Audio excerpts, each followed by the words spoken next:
Breath of the Wild was a decent experiment in making a more open-world Zelda game, but I do think it could have been a little more Zelda-y. Here are 5 things I think the game could have benefited from. Number 1. More enemy variety, including more region-specific enemies to further differentiate the areas. The endgame could introduce a few dark nuts in the final dungeon, close to Ganon where he keeps the strongest warriors. The game could do with another flying enemy because the air is almost empty as it is. In open areas, Bulbo and Bulbo riders would serve as a more interesting and dangerous variant of horses and mounted bokoblins that you definitely would not want to be in front of when they charge. The occasional Skulltula could climb the walls and cliffs of Hyrule or ambush the player from above.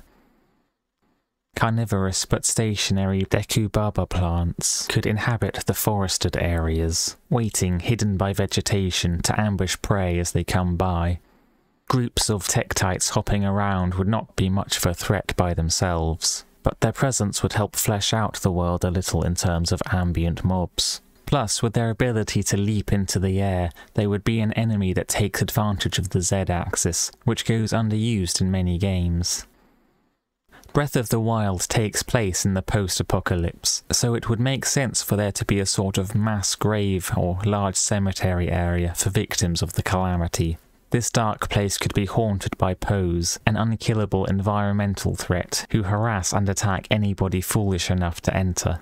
Link would have to flee or hide from these as he explores the area for shrines and loot.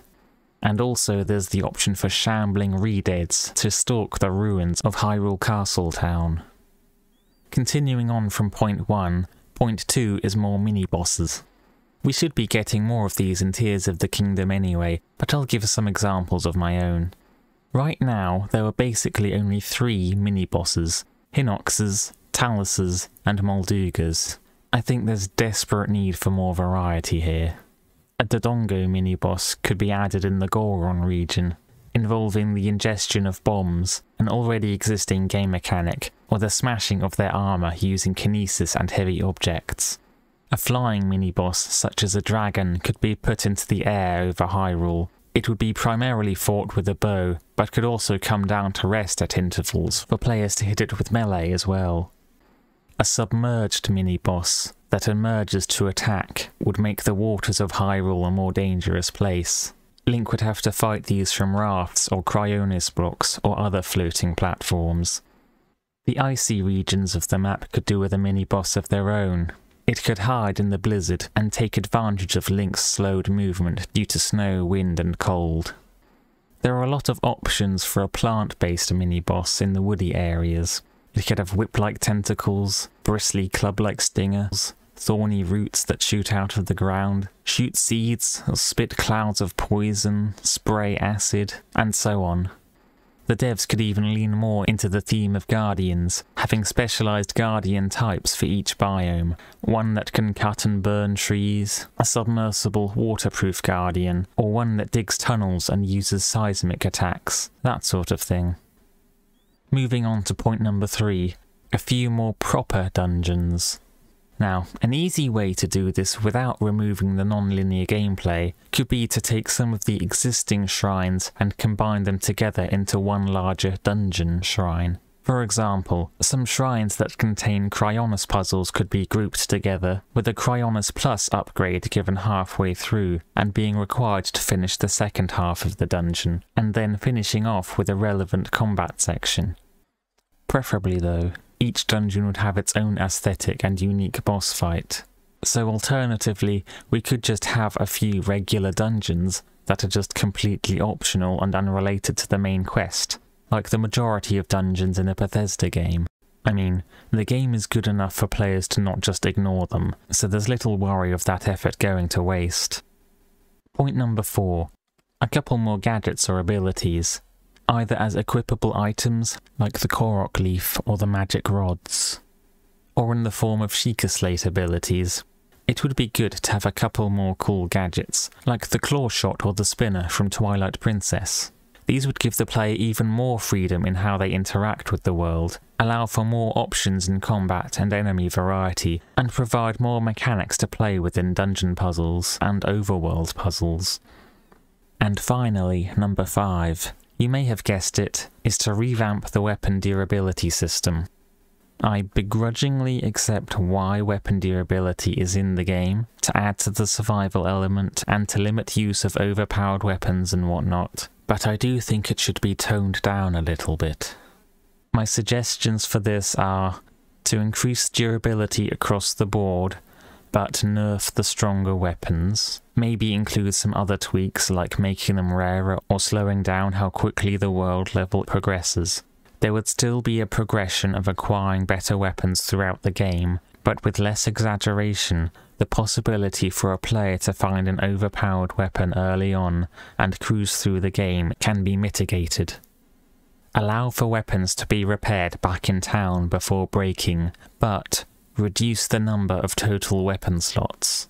Currently, players will refrain from using weapons because they're too good to use, or because they're unique, or because they're part of a collection, and this actually detracts from the survival element the game was going for.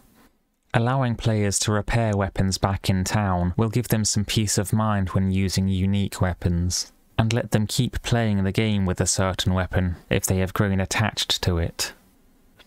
Maximum weapon variety can be achieved in about 17 slots or fewer, so the current total number of 19 can be shaved down a little bit before players have to start making any real decisions. Being able to carry 13 bows around is way too many, and Link only needs a few slots to get all of the functions: a regular bow, a multi-shot bow, and a quick-shot bow. And the thing with bows and guns in games is that there is already a mechanic present for limiting how much they can be used. It's ammunition, with the more powerful ammunition being harder to come across. If you want a player to not use the bow as much, give them fewer arrows.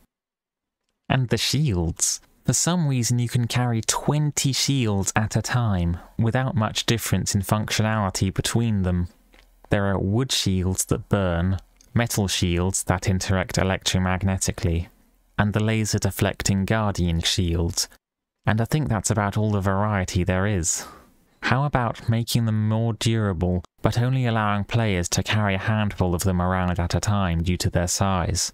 And maybe there could be the inclusion of magic shields with elemental abilities on blocks or parries to defend against the elements and create a matching set with the elemental weapons.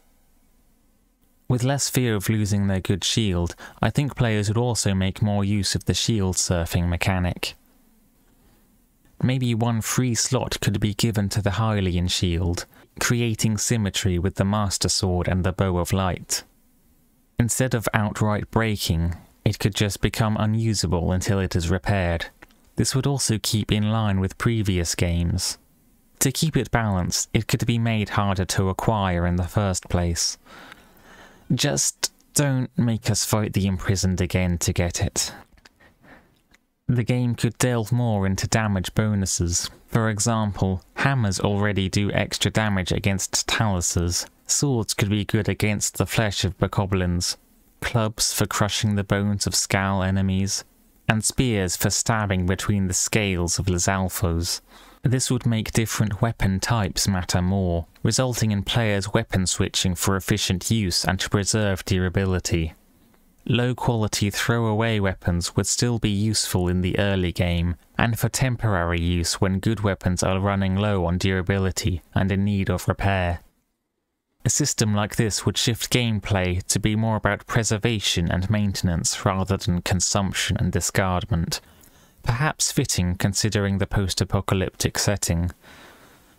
This would require changes to be made to the Korok seed trades, such as making them more expensive or making more types of trade available. But maybe that's a good thing to do anyway, considering the player has almost no reason to continue seeking them out after collecting just under half of them. Anyway, that's about all for now. Feel free to let me know in the comments what you are looking forward to in the next Zelda game.